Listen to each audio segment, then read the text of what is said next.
Bonsoir à toutes et à tous, bienvenue en cette deuxième soirée d'ouverture du Festival Chorus, édition 2014, samedi 29 mars, soirée placée sous le signe du rock'n'roll. On est ici sur le plateau de Radio Chorus, en direct et en public. On espère que vous passez une très agréable soirée. Radio Chorus, c'est un dispositif d'action culturelle qu'on a mis en place cette année qui vise à sensibiliser tout le public des Hauts-de-Seine. Quand je dis tout le public, précisément plutôt un public jeune, collégien, public qui fréquente les structures partenaires du département comme les salles de concert, les lieux de répétition, d'enregistrement. Donc tout ce public qui va être sensibilisé aux musiques actuelles à travers cet outil qui est la radio. Très précisément, ça a consisté à des ateliers donc avec des jeunes d'Issy-les-Moulineaux, des jeunes de Colombes, des jeunes de collèges divers du département qui ont rencontré Nassim, notre partenaire, pour mener ces ateliers sur une quinzaine de jours.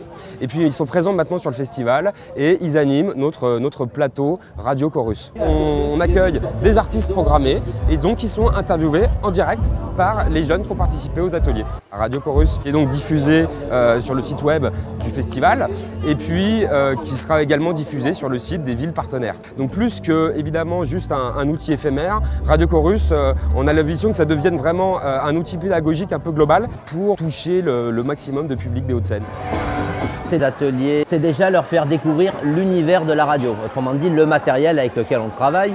Cela va de la prise de son avec un enregistreur numérique au montage son et ensuite à l'animation de plateaux radio en direct, autrement dit la prise de parole, les techniques d'interview, comment est-ce qu'on pose des questions, comment est-ce qu'on peut relancer, comment est-ce qu'on prépare une interview, comment est-ce qu'on parle dans un micro, comment on tient un micro et aussi un tout petit peu aussi l'aspect technique, qu'est-ce qu'un tapis, qu'est-ce qu'un jingle, plein de choses qui font que j'espère ils et elles pourront poursuivre ces pratiques-là en dehors des initiations proposées dans le cadre du Festival Chorus.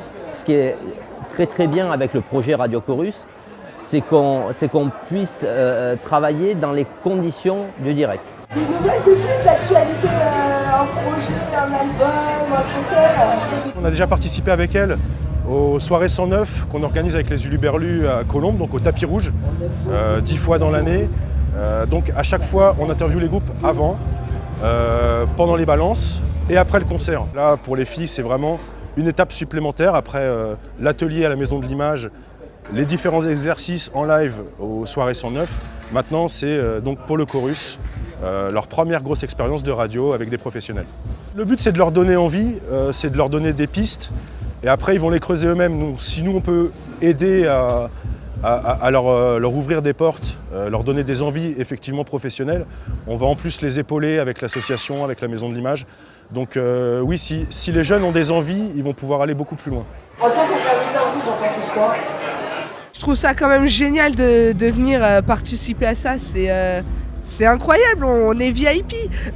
Alors moi je le vois vraiment comme une expérience professionnelle parce que c'est vraiment ce que je veux faire et c'est également l'occasion vraiment de voir comment ça se passe et de profiter d'un festival quand même parce que c'est quand même de la bonne musique qui passe ici, c'est une super opportunité.